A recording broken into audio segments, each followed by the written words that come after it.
अब उत्तर प्रदेश की जनता, खासकर यहाँ कांग्रेस, बीजेपी व सपा आदि के शासनकाल की गलत नीतियों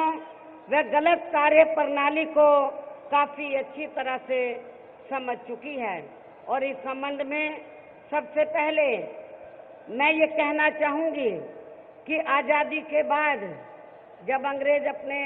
मुल्क को छोड़कर चले गए थे, अपना देश आजाद हुआ, तो आजादी के बाद शुरू में लगभग 37 वर्षों तक अकेले यहाँ उत्तर प्रदेश में लगातार कांग्रेस पार्टी ने राज किया है। 37 वर्षों का समय काफी ज्यादा होता है। आजादी के बाद लगभग 37 वर्षों तक अकेले यहाँ उत्तर प्रदेश में लगातार कांग्रेस पार्टी ने ही राज किया है। और अब ये पार्टी अपनी गलत नीतियों व गलत कार्य प्रणाली की वजह से काफी वर्षों पहले उत्तर प्रदेश की सत्ता से और अब पिछले कुछ समय से केंद्र की सत्ता से भी बाहर हो चुकी है। और अपने ऐसे खराब हालातों से थोड़ा उभरने के लिए अब ये पार्टी खासकर यहाँ अपर कास्ट समाज के वोटों के स्वार्थ में इनके गरीब लोगों को आर्थिक आधार पर 10% आरक्षण देने की भी काफी हवाई बातें कर रही है, जो इनका ये मात्र एक छलावा है और इसके अलावा कुछ भी नहीं है। और यदि इस मामले में वास्तव में कांग्रेस पार्टी की इनके प्रति नीयत साफ होती तो फिर ये कार्य केंद्र में इनके लगभग 54 वर्षों तक अपनी खुद की रही सरकारों में ही काफी समय पहले किया जा चुका होता। जबकि इस मामले में हमारी पार्टी पिछले कई वर्षों से अपर कास्ट समाज के गरीब लोगों के साथ साथ यहाँ मुस्लिम व अन्य धार्मिक अल्पसंख्यक समाज के गरीब लोगों को भी आर्थिक आधार पर अलग से आरक्षण दिए जाने के लिए केंद्र की सरकार से संसद के अंदर व बाहर भी लगातार अनुरोध करती रही है, जिस पर केंद्र में रही पूर्व की कांग्रेसी व वर्तमान बीजेपी की सरकार ने भी अभी तक इसका कोई भी संज्ञान नहीं लिया है। और इतना ही नहीं बल्कि इसी स्वार्थ में कांग्रेस पार्टी ने अपर कास्ट समाज में से खासकर ब्राह्मण समाज की उस बुजुर्ग महिला को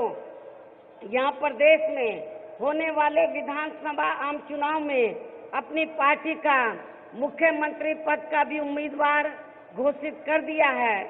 जिसने दिल्ली में अपने शासनकाल के दौरान दिल्ली को खराब व गंदा करने के लिए यहाँ से रोटी रोजी हेतु दिल्ली में जाकर बसे उत्तर प्रदेश व बिहार के लोगों को ही पूर्ण रूप से जिम्मेवार व कसूरवार ठहरा दिया था। और साथ ही जिसने दलित विरोधी मानसिकता के चलते अपनी सरकार में वह दलितों के उत्थान के लिए तय किए गए बजट के धन को भी दूसरे मद में ट्रांसफर करवा दिया था। उन्हें मैं खास तौर से कांग्रेस पार्टी को मैं ये याद दिलाना चाहती हूँ कि उत्तर प्रदेश की जनता आपके किसी भी बहकावे में आने वाली नहीं है। और मुझे पूरा भरोसा है कि ऐसी स्थिति में अब उत्तर प्रदेश की जनता कांग्रेस पार्टी के साथ साथ इनकी सीएम पद की उम्मीदवार को भी यहाँ जल्दी से स्वीकार करने वाली नहीं है। चाहे इसके लिए इस पार्टी के वरिष्ठ नेता यहाँ कितनी भी नाटकबाजी क्यों ना करते रहें, चाहे ये लोग रथ यात्रा लेकर निकलें, चाहे ये पद यात्रा करें, लेकिन उत्तर प्रदेश की जनता के ऊपर इनका कोई भी प्रभाव पड़ने वाला नहीं है। इसके साथ साथ मैं भारतीय जनता पार्टी के बारे में भी ये कहना चाहूंगी कि उत्तर प्रदेश में भारतीय जनता पार्टी के लोग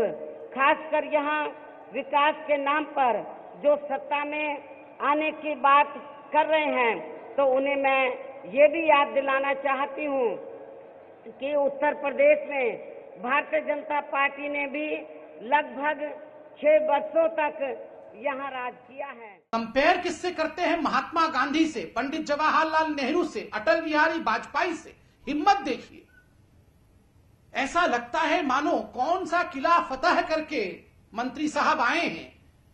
और कौन से चार चांद उनके नाम पे लग गया है कि उनके नाम के साथ महात्मा गांधी, पंडित नेहरू और अटल बिहारी वाजपेयी जैसे